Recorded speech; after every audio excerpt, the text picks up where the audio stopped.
नमस्कार मित्रों, आजकल फैटी लीवर की समस्या भी बहुत तेज़ी से बढ़ रही है और बहुत सारे लोगों की जब अल्ट्रासाउंड कराते हैं या जिनको भूख नहीं लगती है या जिनकी आंखों के नीचे जो पलकें भारी हो जाती हैं, मोटी हो जाती हैं, या जिनको हृदय संबंधी कोई दिक्कत आती है, तो उनके खून का हम जो लिपिड प्रोफाइल बनाते हैं तो पता चलता है कि उनके खून में, उनके शरीर में जो फैट की मात्रा बढ़ रही है। तो ऐसी स्थितियों में ज़्यादातर लोगों के लीवर में भी फैट का संचय मिलता है, फैट की डिपोजिशन मिलती है। इसको फैटी लीवर कहते हैं।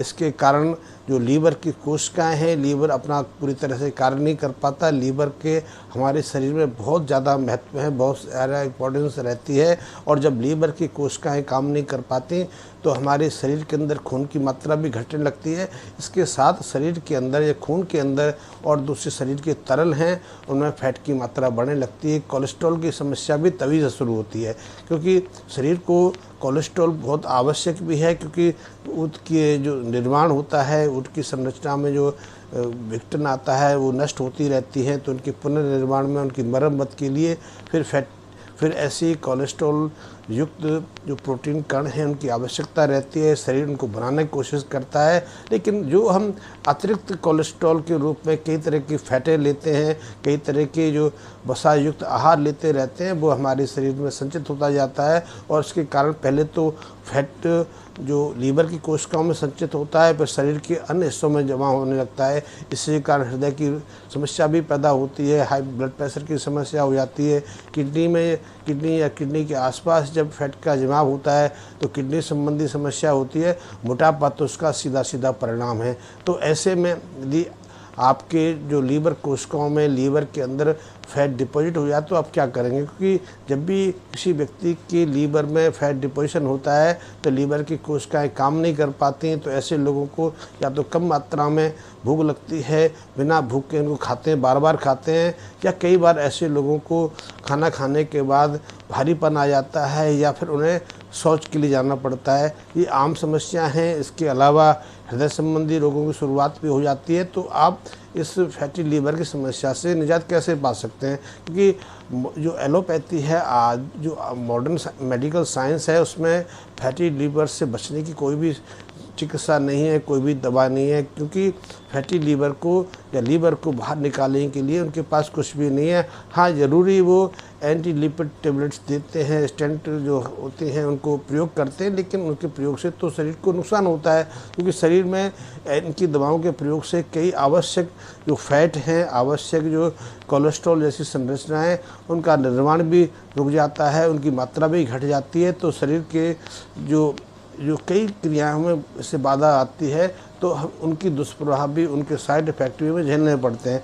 और आयुर्वेद में इसके बारे में कुछ कहा गया है, लेकिन मैं आयुर्वेद की बात नहीं करता। आप जो फैटी लीवर की समस्या है या आपके समस्या में फैटी लीवर के साथ जो अन्य समस्याएं खड़ी हो रही हैं, या आप हृदय संबंधी रोग से पीड़ित हो गए हैं, या आपका बीपी बढ़ने लग गया है, आपकी किडनी में समस्या आने लगी है, या आपके शरीर पर चर्बी चढ़ने लगी है, चर्बी चढ़ने से सांस फूलने लगता है, सांस ठीक से नहीं ले पाते, या लेटने के बाद आपके छाती में भारीपन आ जाता है, सांस खींचने में परेशानी आती है। तो ऐसे में आप यदि फैटी लीवर से पीड़ित हैं तो उसके लिए 2-3 चीज़ें कर सकते हैं। पहली चीज़ तो ये कर सकते हैं कि जो आजकल रिफाइंड ऑयल की जितनी भी चीज़ें मिल रही हैं, आप रिफाइंड ऑयल और रिफाइंड ऑयल से बनी किसी भी चीज़ का सेवन ना करें, क्योंकि रिफाइंड ऑयल ही इसका एक पहला कारण है। क्योंकि रिफाइंड ऑयल के माध्यम से, रिफाइंड तेलों के माध्यम से हमारे शरीर के अंदर अनावश्यक फैट की काफ़ी मात्रा पहुँचती है।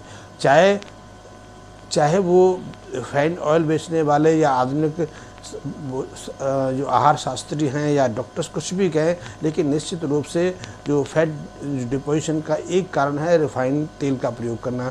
मक्खन भी बहुत प्रयोग करते हैं, मक्खन तो मक्खन है नहीं, क्योंकि कौन सा ऐसा मक्खन है जो 1 महीने तक पिघले ना, 1 महीने तक पत्थर की जैसे आपके यहाँ पड़ा रहे और उसमें नमक की मात्रा इतनी हो जाए। तो उसको तो तैयार करना पड़ता है, इसलिए उसको बहुत सारे लोग बटर ऑयल भी कह देते हैं। तो वो मक्खन भी प्रयोग मत करें। इसकी जगह आप यदि आपको शुद्ध मक्खन मिल जाए, ताज़ा मक्खन मिल जाए, घर का मक्खन मिल जाए, तो ये आपके लिए उपयोगी है। इसके लिए देसी घी भी उपयोगी है। मैं देसी घी के बारे में बहुत कुछ पहले बता चुका हूँ। यदि आपको देसी गाय का घी मिलता है तो बहुत उत्तम है। वो आपके लिए न केवल कोलेस्ट्रॉल से मुक्ति दिलाने में सहायक बनेगा, बल्कि वो आपके लिए आरोग्यप्रद भी है, निरोगता देने वाला भी है और आपकी आयु वृद्धि करने वाला है। ये हृदय को मजबूत करने वाला है, तो आप उसका सेवन कर सकते हैं। आपने घी का प्रयोग कैसे करना है, तो उसका सहजता से प्रयोग है कि जब भी आप प्रातःकाल का भोजन करें तो उससे पहली जो टुकड़ा आप लेते हैं उसको घी के साथ सेवन करें। चाहे तो घी को आप देसी शक्कर के साथ सेवन कर सकते हैं। और एक चीज़ और भी है कि यदि आपने घी का प्रयोग करना है तो खिचड़ी के साथ में कर सकते हैं। तो पुराने चावल और मूंग की दाल की खिचड़ी तैयार करके उस खिचड़ी में 1 से 2 चम्मच देसी घी डाल के और अच्छे से उसको फेंट के अच्छे से मिक्स करके आप उसका सेवन करें।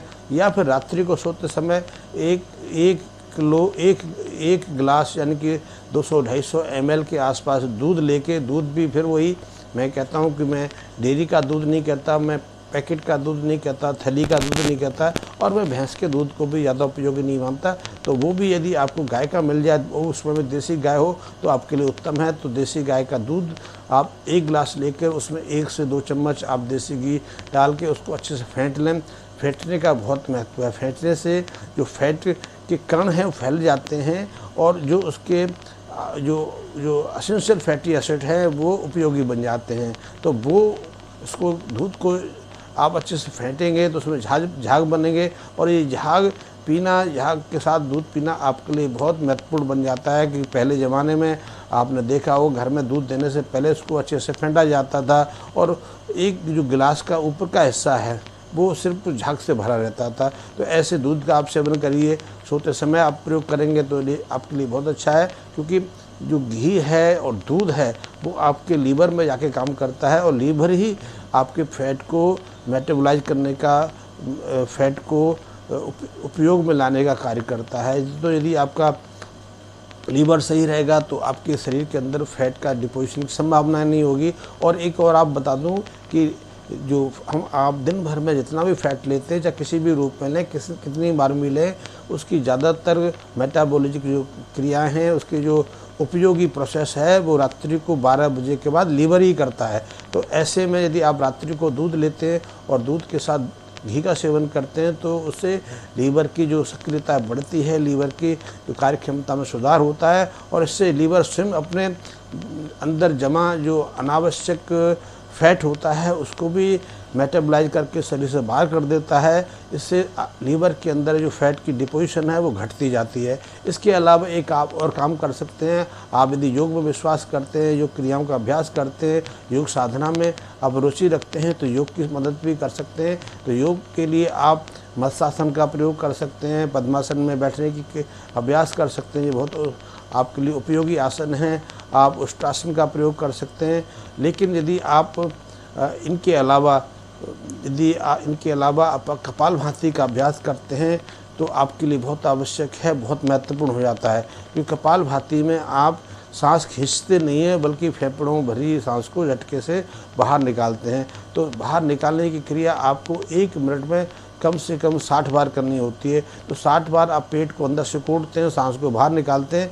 इससे क्या होता है कि फैट या जो नाभि के आसपास के जितने भी हमारे आंतरिक अंग हैं उनमें रक्त का जो संचार है वो तीव्र होता है, और वो उसको रक्त से रक्त करने के प्रयास में करते हैं। क्योंकि ऐसे में जब सांस को बाहर निकालते हैं, बार बार निकालते रहते हैं, तो आपके फेफड़ों के अंदर जो वायु का दबाव है, जो ऑक्सीजन का सघनता है वो घटती है, और ऐसे में रक्त संचार बढ़ जाता है। तो ये रक्त संचार आएगा कहाँ से आएगा?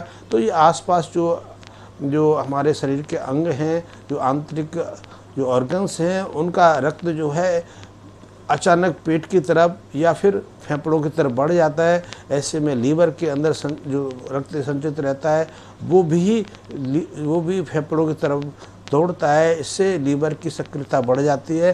तो आप यदि इस कपालभाति प्राणायाम का अभ्यास करते हैं, और ये प्राणायाम आपने 1 मिनट में 60 बार सांस को बाहर छोड़ने के साथ शुरू करना है, और इसको शुरुआत में 3 से 5 आवृत्तियों में कर सकते हैं, और धीरे धीरे अभ्यास के से इसकी आवृत्तियों को बढ़ा सकते हैं। इसकी जो समय पीरियड है उसमें भी वृद्धि कर सकते हैं।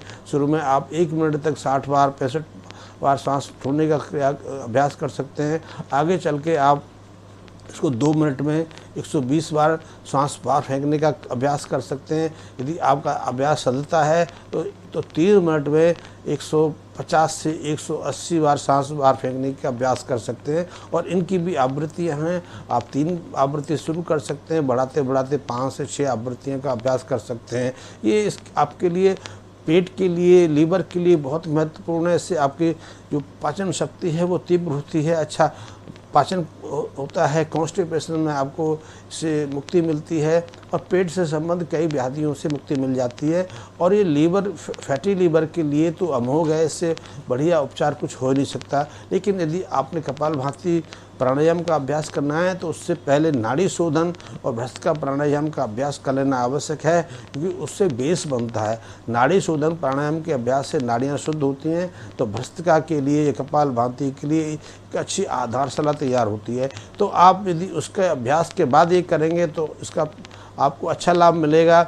अच्छा लाभ ही नहीं मिलेगा, आपको अच्छा अनुभव भी होगा। और आपको सिर्फ फैटी लीवर की समस्या से निजात नहीं मिलेगी, आपको कई अन्य समस्याओं से भी निजात मिल जाएगी। क्योंकि जो रेगुलरली आदमी जो क्रियाएं करता है या ऐसे प्राणायाम आधारित क्रियाओं का अभ्यास करता है वो निरोगी रहता है। आपने कभी किसी योगी को बीमार पड़ते हुए नहीं देखा होगा, किसी योगी को कमज़ोर शिथिलता दर्शाते नहीं देखा होगा, किसी को क्रोधित होते नहीं देखा होगा। उनके चेहरे पर एक तेज रहता है और वो दीर्घायु रहते हैं, क्योंकि अधिकांश योगी 100 साल से पहले शरीर त्यागते नहीं हैं। ऐसे आज भी बहुत सारे योगी हैं जो 100 साल से ऊपर के और स्वस्थ हैं। सबसे बड़ी चीज़ तो ये है कि आयु बढ़ती है और उनकी सक्रियता भी यथावत रहती है, स्वास्थ्य उनका शीर्ष पर रहता है, क्योंकि किसी भी उम्र में वो दूसरों पर आश्रित नहीं होते। वो अपने सारे कार्य स्वयं निपटा लेते हैं, चाहे वो खाने का हो, नहाने का हो, कपड़े पहनने का हो, बदलने का हो, और बहुत सारे जो निजी कार्य होते हैं, निजी जो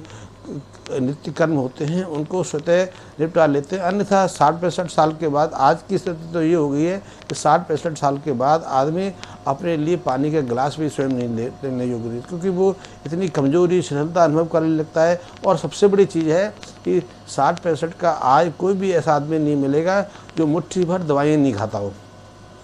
क्योंकि दवाइयाँ तो हमारे जीवन की एक अंग बनती जा रही हैं और इतनी दवाइयाँ हम सेवन करते हैं कि हमें पता ही नहीं चलता कि हम भोजन कर रहे हैं, हम रोटी अपना खाना ले रहे हैं कि दवाइयाँ ले रहे हैं, और हम कहते हैं स्वस्थ हैं।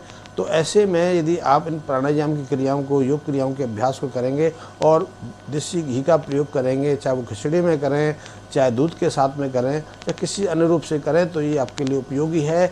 और इस प्रयोग से आपकी फैटी लीवर की समस्या समाप्त हो जाएगी, भूख अच्छी लगेगी, पेट में हल्कापन रहेगा। और सबसे बड़ी चीज़ है कि आप जो खाना खाने के बाद शौचालय की तरफ भागते हैं, आपको मल त्याग की इच्छा होती है, वो उससे समाप्त हो जाती है। तो ये बहुत अच्छा प्रयोग है। आपके खून के अंदर, आपके शरीर के अंदर जो कोलेस्ट्रॉल की या बैड लिपिड की, जो बैड फैट की जो मात्राएं बढ़ने लगी हैं वो उससे कम हो जाएंगी। कोलेस्ट्रॉल का स्तर घट जाएगा, ट्राइग्लिसराइड घट जाएगा, और जो भी समस्याएं इनसे आ रही हैं उनसे आपको निजात मिल जाएगी। तो मैंने आपको बताया है कि फैटी लीवर की समस्या से निजात पाना बहुत सहज है, सरल है।